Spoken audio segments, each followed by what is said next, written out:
마이블루 친구들 안녕하세요. 김용우 목사입니다. 오늘은 예수님께서 다시 사신 부활주일입니다. 오늘 말씀을 통해 예수님의 부활이 우리에게 어떤 의미가 있는지 살펴보려고 합니다. 먼저 신명철 전도사님의 찬양으로 봄에 찾아온 부활의 기쁨을 나누는 시간을 가져보겠습니다.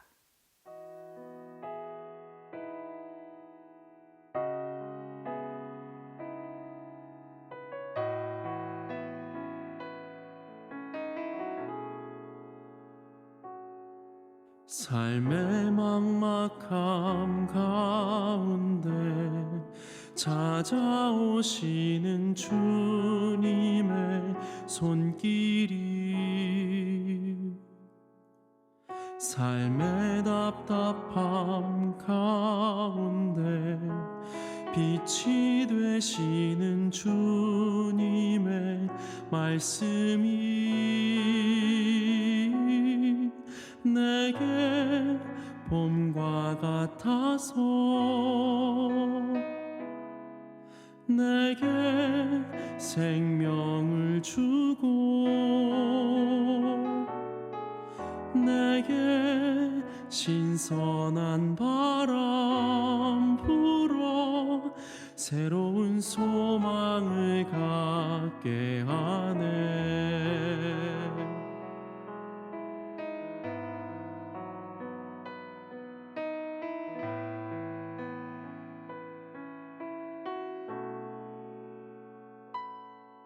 삶의 막막함 가운데 찾아오시는 주님의 손길이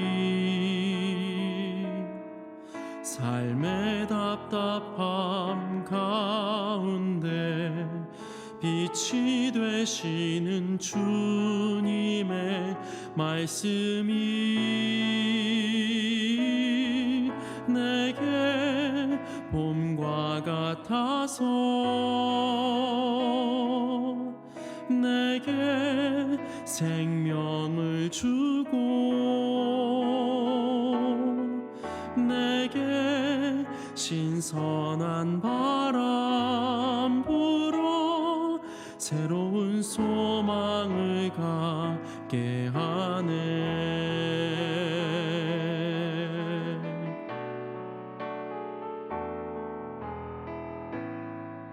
아직 추운 겨울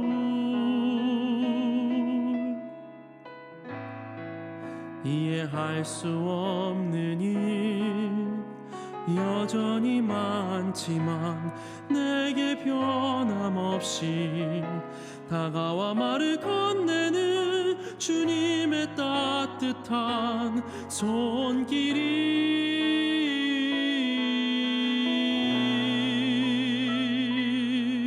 내게 봄과 같아서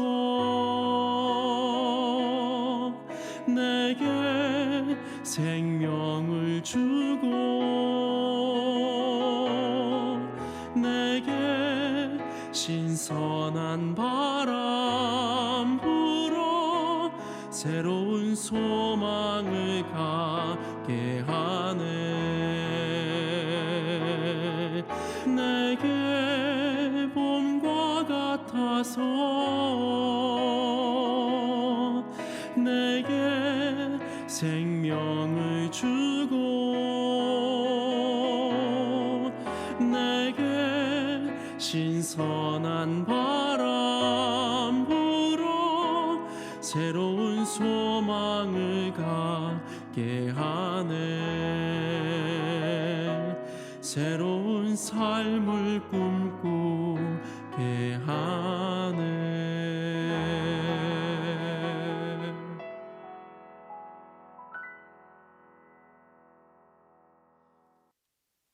공의와 자비가 풍성하신 하나님 아버지, 우리에게 독생자 예수 그리스도를 보내주셔서 당신의 사랑을 깨닫게 하시니 감사합니다.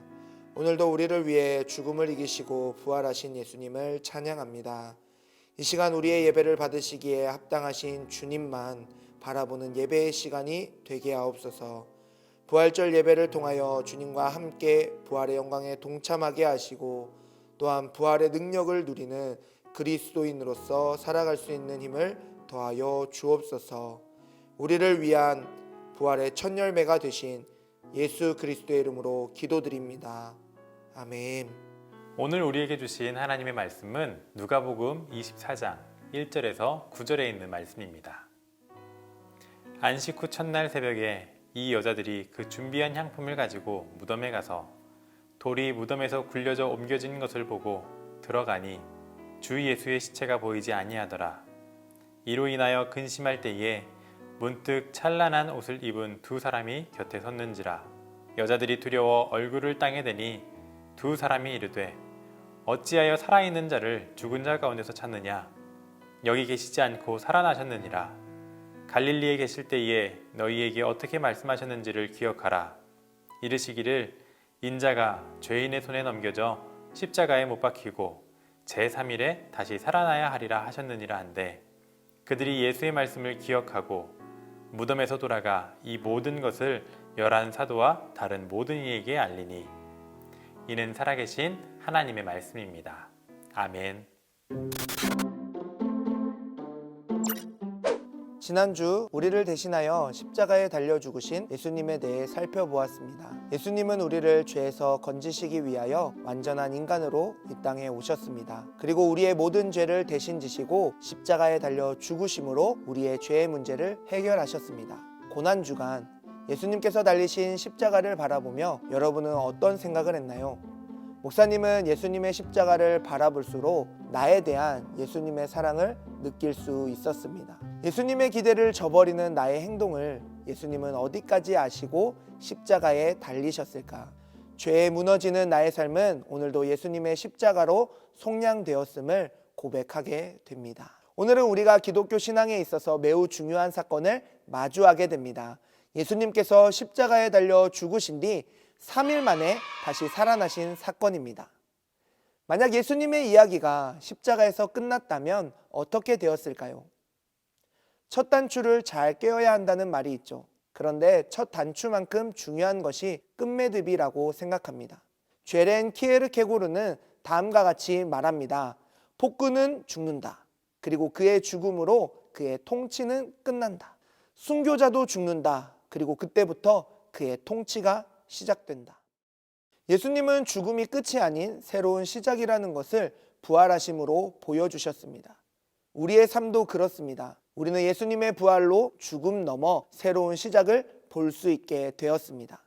예수님의 부활이 우리에게 주는 깊은 의미를 이 시간 함께 나눠보겠습니다. 예수님의 부활은 우리에게 의롭다 하시기 위함입니다. 로마서 4장 25절은 이렇게 말합니다. 예수는 우리가 범죄한 것 때문에 내줌이 되고 또한 우리를 의롭다 하시기 위하여 살아나셨느니라. 여기에서 의롭게 하기 위함으로 번역된 디카이오시스는 올바르다는 선언을 의미합니다. 하나님은 예수님의 부활을 통하여 우리를 향해 의롭다고 선포하셨고 의롭게 살도록 하셨다는 것입니다. 그렇다면 의란 무엇일까요? 우리는 흔히 올바른 행위, 정의로운 행동, 선행을 의롭다라고 말합니다. 그런데 성경에서 말하는 의는 죄와 반대되는 개념으로 혹은 하나님의 속성으로 표현됩니다. 죄인은 부족함을 느낍니다. 충족되지 않는 갈증 속에 살아갑니다. 그리고 그 갈증들을 채우기 위해 노력합니다. 그러나 그 갈증은 채워지지 않습니다. 나의 인생을 남과 비교하며 더 좋은 스펙을 쌓으려고 하고 더 좋은 직장에 다니고자 하고 더 행복한 가정을 꾸리고 싶어 합니다. 계속해서 더라며 부족하다고 여겨지는 부분들을 채우고자 합니다. 우리에게 죄가 하나님과 멀어지는 것이었다면 의는 하나님과 가까이 하는 것입니다. 하나님과 함께 하는 것을 말합니다. 우리는 예수님 때문에 하나님과 교제할 수 있는 존재가 되었습니다. 하나님 안에서 의롭게 된 것입니다. 우리의 존재가 죄인에서 의인으로 변화되면서 우리 안에 일어나는 놀라운 변화가 있습니다. 바로 하나님과 함께하며 부족함을 느끼지 않는다는 것입니다. 우리는 예수님 한 분으로 충분함을 느끼며 살아가게 됩니다. 우리에게 부족하지 않다고 말씀하세요. 너 자체로 충분하다고 말씀하십니다. 하나님 보시기에 심히 좋았더라 라고 말씀하시죠. 우리는 하나님 품에 거할 때 비로소 부족하다고 느끼던 갈증을 느끼지 않게 됩니다. 풍족하게 채워주시는 주님께 감사를 고백하게 됩니다. 하나님과 함께하는 의인은 감사가 넘쳐나고 기쁨이 넘쳐나는 삶을 살아가는 것입니다.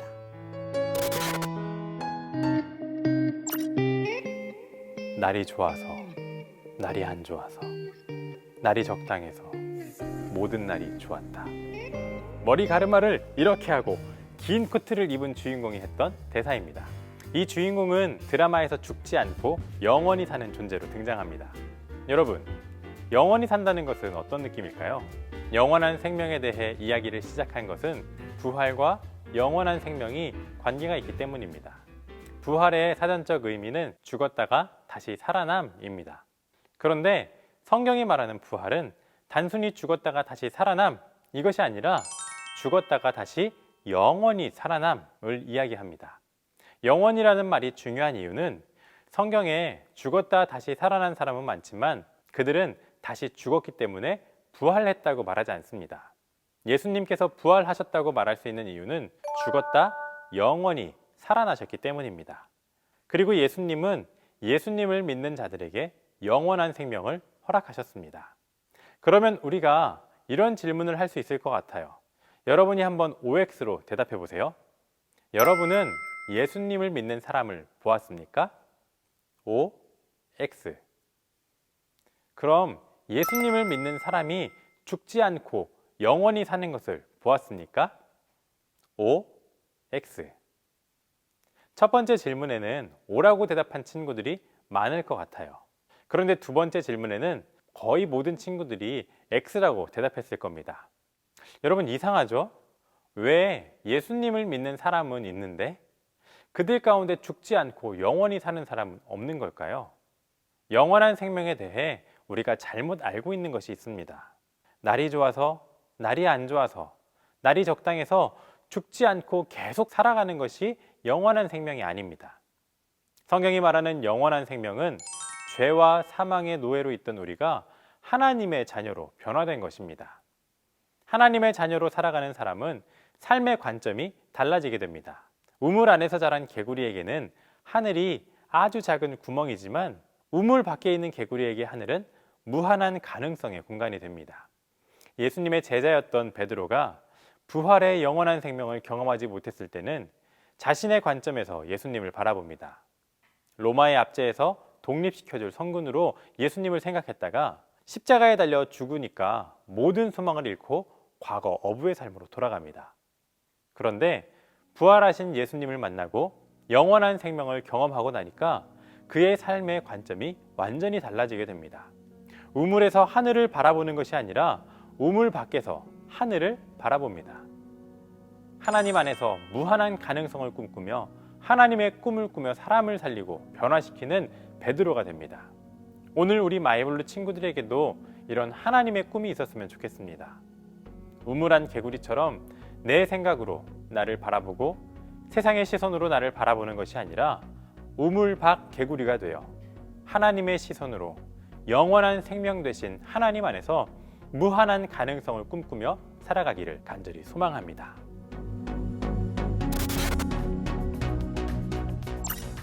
여러분, 말씀 잘 들었나요? 부활은 우리에게 큰 힘이 있습니다. 우리를 죄인에서 의인으로, 그리고 하나님의 자녀로 우리를 완전히 변화시킵니다. 하나님의 자녀가 된 우리는 하나님 안에서 행복을 누리고 기쁨을 누리며 세상의 관점으로 바라보는 것이 아니라 하나님의 관점으로 나를 바라보고 하나님의 나라를 소망하게 됩니다. 여러분들에게 부활하신 하나님은 어떤 하나님이신지 한번 생각해보는 시간이 되었으면 좋겠습니다.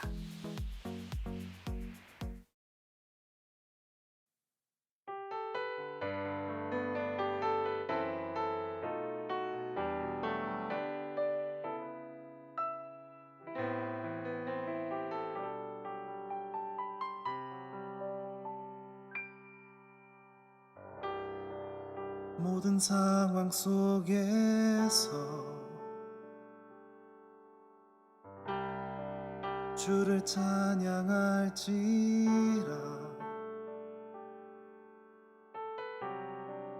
주는 너의 큰 상급, 큰 도움이시라.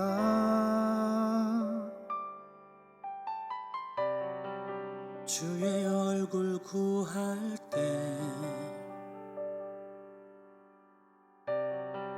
주의 영을 부으사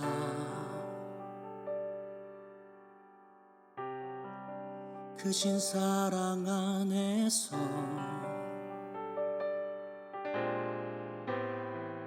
주를 보게 하소서.